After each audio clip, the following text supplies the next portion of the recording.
All right, hello. How's everyone doing today? Good. Great turnout. I'm a little more nervous than I was when I got up here, but it'll be great. Well, good afternoon. Thank you for joining us today for our Lunch and Learn series. And hello to those joining us virtually. My name is Lauren Stroupe, and I'm the collections intern here at the Erie Art Museum. And today I'll be talking about the artist Joseph Plavcan. To start off the discussion, I've been the collections intern here at the Erie Art Museum since September 2023. I work primarily with the collections manager and lead preparator, James Pearson, but I also work anywhere else that's needed, whether that be programming, education, or events. And with James, I help set up exhibition spaces and art handling within the collections intake. I've been heavily involved with the exhibition of Joseph Plavcan, The Making of an Artist, since the commencement of my internship. My participation started with the research on the artist, his background, his education, his artistic career, and his teaching career as well, in which I utilized past exhibition on the artist, visiting institutions such as the Erie Public Library and the Hagen's History Center to learn as much as I can about the artist and his life. I've also read newspaper, watched a documentary on him, and I visited private collections as well to see what works they had and which ones we would be interested in using for the exhibition. This research would then lead into a very large draft that I created, and then that draft was then shrunken down to a text that is now up at the Nicholas Gallery for the exhibition. I was involved in the curatorial aspect of the exhibition, so what paintings go where, how do we want the viewer to move within the space, and what pieces would end up in the exhibition in the end. We had over 100 pieces that we're interested in, and then about 65 made the final cut. It was very exciting to be a part of this process and of starting and completing an exhibition. Therefore, I learned a lot since September, and I'm very excited to share about Joseph Plavcan with you all.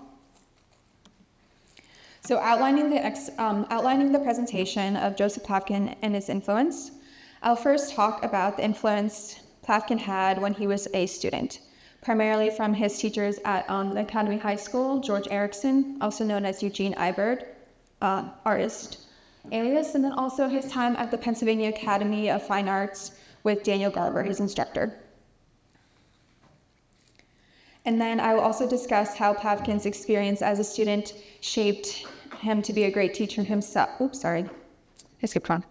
The second one I'll talk about is his scholarship that he had that took him abroad, the Custom Scholarship, and how that influenced him in his artistic perception and later on his teaching by viewing the great masters of Europe.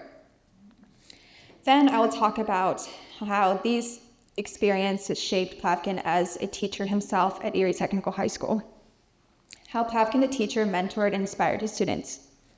And then lastly, I'll discuss the influence of Plavcan on the Erie community and specifically how he captured the changing Erie Bayfront. So a little bit background on the artist. So Joseph Michael Plavcan was born in Braddock, Pennsylvania in 1908. Both of his parents were immigrants from post-war Czechoslovakia, so around the Austria region. His father immigrated to the United States to seek better work, and he worked in the steel mills. He moved back to Erie and met Anna, Plavcan's mother, and they started in Erie and then moved to Braddock when Plavcan was born. And then unfortunately there was disease and not stable work conditions in Braddock, so they moved back to Erie, Pennsylvania. Although his family life was relatively hard and humble, there were key moments in Plavcan's upbringing that would shape his interest in art. His older sister Mary had an aptitude for art, and she would often have to babysit her younger siblings, and to pass the time, she would draw for them and entertain them. This would then lead Plavcan to enjoy being rewarded with crayons and for good behavior in primary school.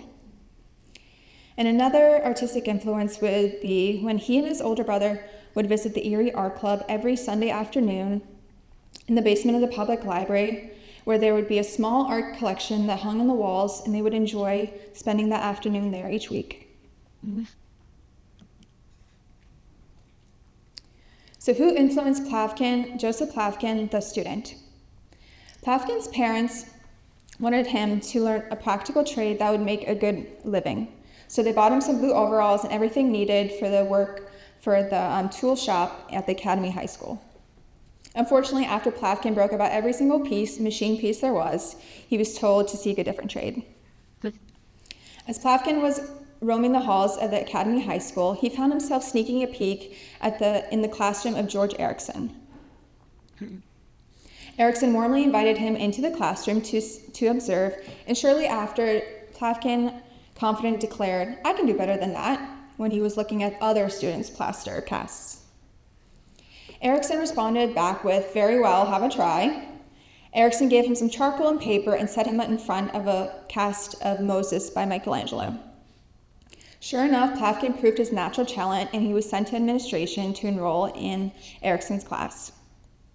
The remaining years of Academy High School would shape Plavcan into a budding artist. Erickson was a mentor and a friend, and his artistic influence shaped Plavcan's early work. At Academy High School, it was a canon art education, so that meant figure drawings, still lifes, and portraits. Therefore, Plavcan's exposure to landscapes came from outside of school.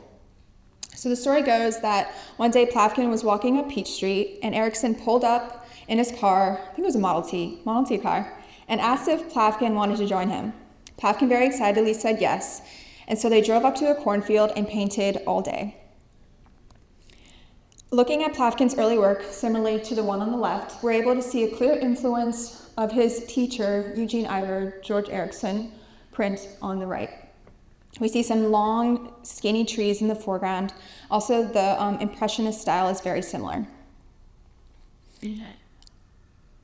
George Erickson took an interest in Plavcan's artistic development by extending teaching to outside the classroom, to observe the environment around them. This experience would later impact Plavcan's teaching style. Since their first outdoor excursion, Plavcan loved to paint the environment around him, and he would often skip class so he could be outdoors to get more experience in painting landscapes. Erickson found out about this and persuaded him to stop skipping class, and also persuaded him to finish off his high school career and was able to graduate.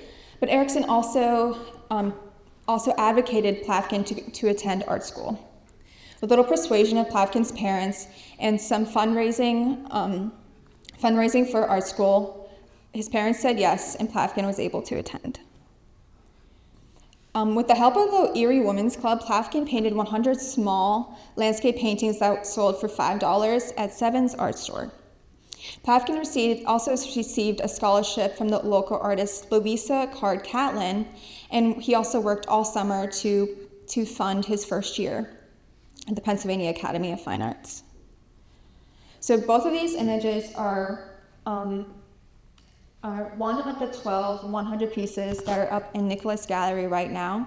So out of the 100 pieces that Plavcan created, we have 12 of them. Some of them are from, the one on the left is from our own personal collection, and then we also have some on loan from different institutions and private collections as well. So you're able to see the early influence of Impressionism and also just capturing the environment around him. George Erickson was invaluable, not just mentoring Plavcan in the visual arts, but he was also a friend that cared about his personal growth and his career. So who also influenced Joseph Plavcan, the student? So I mentioned before, Plavcan finally was able to raise the funds needed for his first year at the Pennsylvania Academy of Fine Arts. So by 1926, that fall, Plavcan was able to attend. In his first year at school, Daniel Garber, a well-known American painter, was his teacher. We're also able to see with this transition from high school to formal college training that there's an artistic style difference between Plavcan's Impressionist work and his work at the Academy. His style moves out of Impressionism more into semi-realism. There is no surprise that since Plavcan is being exposed to these different styles and new curriculum of formal school, it's no surprise that he takes on a different style of his paintings. He's learning different things, so it's more exposure to new things. So similar as at the high school curriculum and at the academy, he was taught to paint figures, portraits, and still lifes, but he also really enjoyed painting landscapes more. So after his first year, he transferred to the Chester Springs campus, which was open year-round, was able to be funded with live live-in instructors, and Plavcan really enjoyed the more countryside aspects to paint his landscapes. Yep. So here we're also able to see the influence of Daniel Garber's style onto Plavcan's paintings while he was at the academy. So the image on the right is a painting made by Plavcan when he was at the academy, 1930s, and then on the left is a painting by Daniel Garber in New Hope outside of Philadelphia in 1930. We're able to see very similar things when we're looking at these compositions. So in the foreground, at the bottom part of the canvas, you're able to see some water, and then toward the midground, you see those trees, and the trees are very dark and have very long limbs. So your eye kind of focuses on that part first, and then those limbs kind of make you move out of the canvas as well to the rest of the painting. So when we're looking at the differences of being in Erie and being in Philadelphia, we're really able to see the different in styles of paintings. And it's just the exposure of the artist Plavcan with his teachers. Although he had different instructors, we can see the influence of the mentor onto the student in general. We can also see a divergence away from the canon art curriculum at that time of figure drawings, still lifes, to more observation of the environment around them. So the second part is an influence from an experience of Plavcan when he was able to travel abroad to Europe and to look at masters in their work. So this experience really influenced Plavcan's perception of art. So in May of 1929, he traveled to Europe. He got a scholarship and traveled to Europe, where he visited galleries, museums, and studios to better understand the processes and methods of painters. In London, he had the opportunity to handle Joseph William Mallard Turner's unframed watercolor paintings. Plavcan remarks Turner to be the greatest colorist of all time, and color theory is very important in Plavcan's philosophy as a teacher. His travels through France brought him up close with works by Monet, Van Gogh, Cézanne, and recollections from his travel journal recount that he was most amazed by Leonardo da Vinci, Velázquez, and Sisley. And according to Plavcan's memorial, Plavcan finally stated that these men treat their work as they were sacred things. They handled them as they would hold a rare gem of great value. They loved what they did. These travels would frame his philosophy as a soon-to-be art instructor at the Erie Technical High School in Erie, PA. I wanted to share two examples of works done by Turner. So the image on the left is a watercolor painting done by Turner, very similar to what Plavcan would have held and handled and had experience to be with, and then an oil painting on the right by Turner as well. Plavcan studied color theory and perceptions of color for his paintings during his artistic career that would teach his students about color. Within these paintings, you really are able to see the emotion and movement that color creates, which makes sense why Plavcan would have the opinion of Turner being the greatest colorist of all time. So Plavcan as the teacher. After the Pennsylvania Academy of Fine Arts in 1930, Plavcan received many awards for his finished paintings. His blue picture was accepted in the 1929 Carnegie International Exhibition of Paintings in Pittsburgh. He also was accepted into the Art Institute of Chicago in the fall of 1930. He also had his painting Mechanic Street, New Hope, accepted in the 12th exhibition at the Holstein Gallery in DC.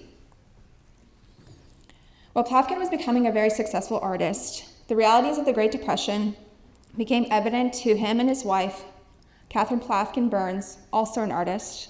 They could not send Plavcan's paintings to exhibitions. The promises of commission works were fading away. Plavcan and Catherine were working where they could to start their lives as a young couple. Thankfully, with the recommendation of his former mentor, George Erickson, Plavcan received a part-time position at Erie Technical High School, and then in 1932 would gain a permanent job teaching art classes. This began Joseph Plavcan's 39 years of teaching ed tech. Plavcan also taught private classes and evening classes at the Veteran School. The impact of the educational influences of George Erickson and Daniel Garber, along with his time abroad, can be seen in his devotion to teaching his students. So Erie Technical High School was a trade school. So the primary job of Joseph Plavcan's teaching was supposed to be to teach his students how to make signs and layouts that would be used for commercial art only.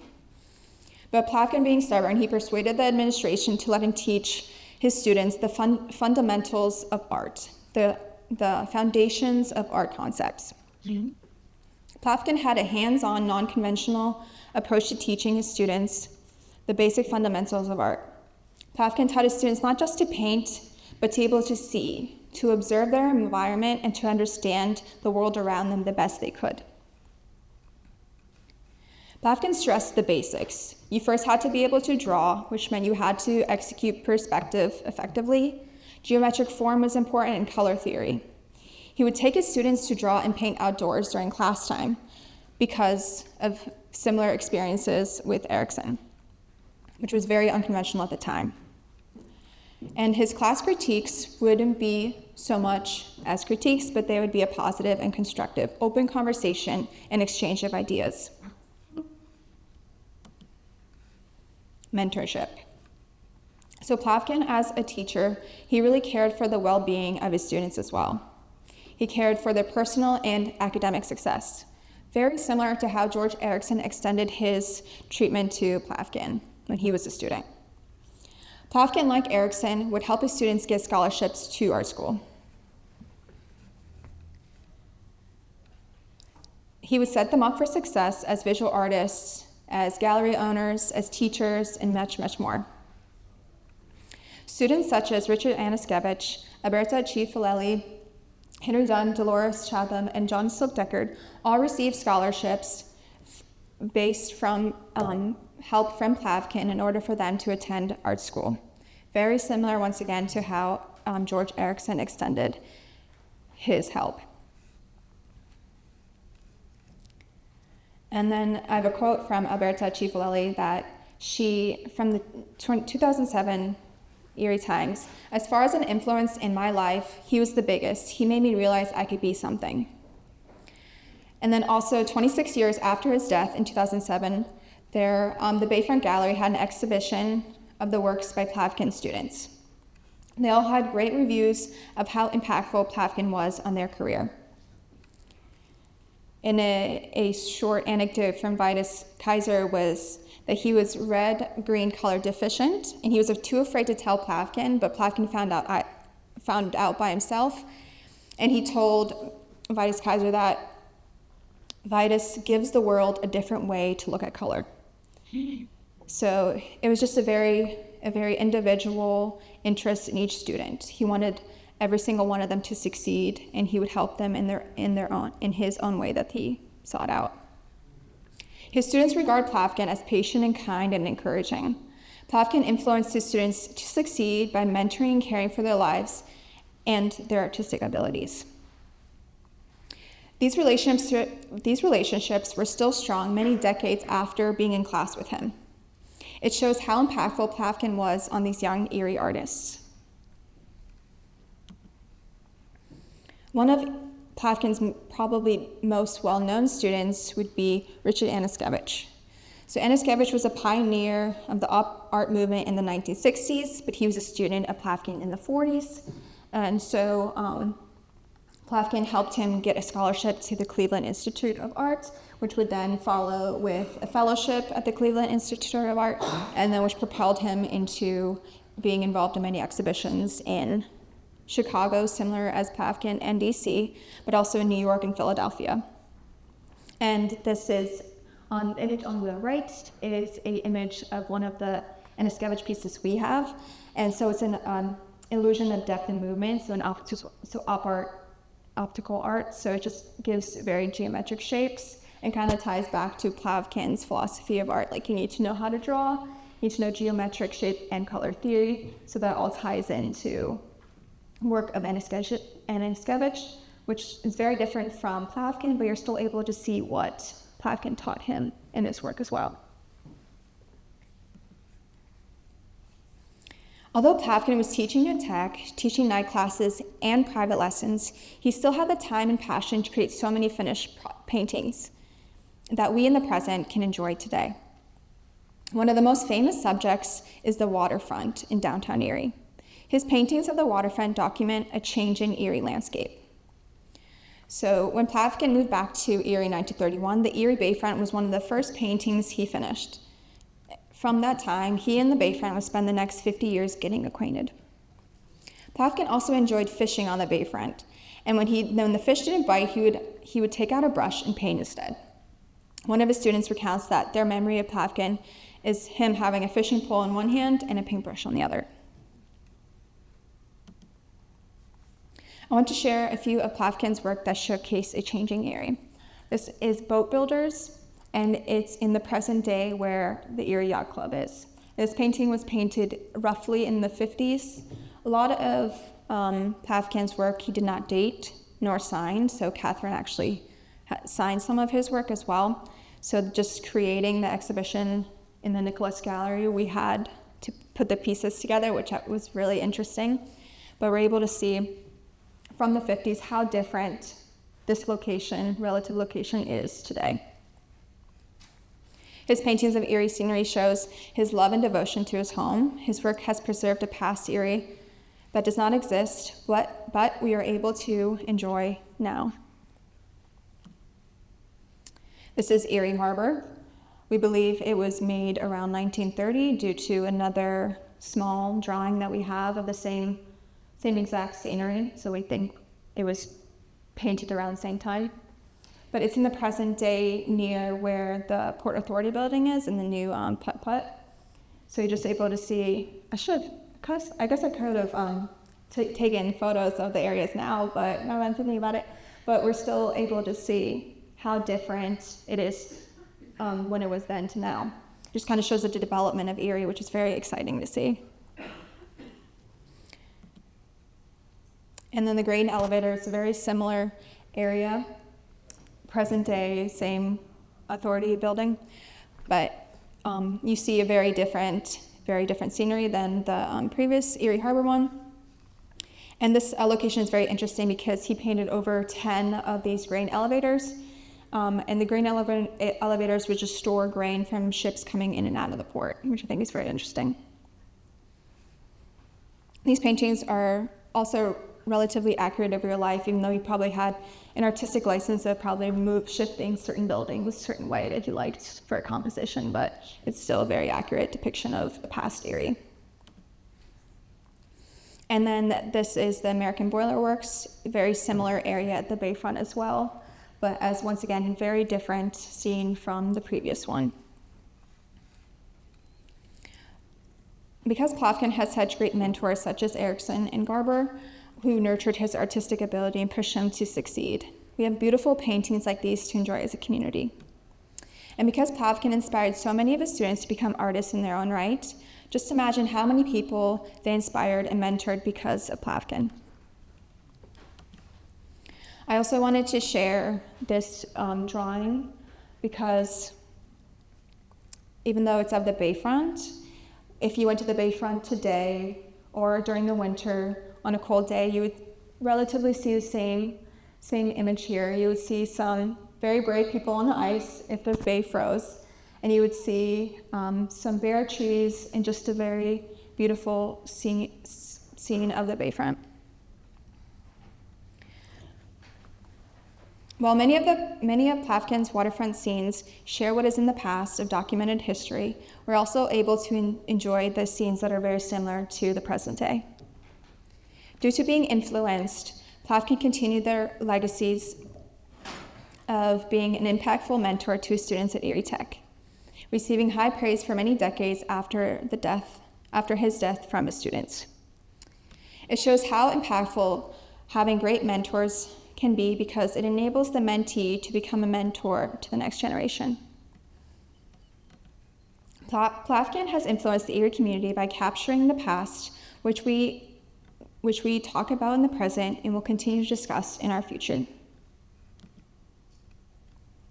So to further the legacy of Joseph Plavcan, we will be continuing the conversation of this artist this fall with our second installment of The Artist.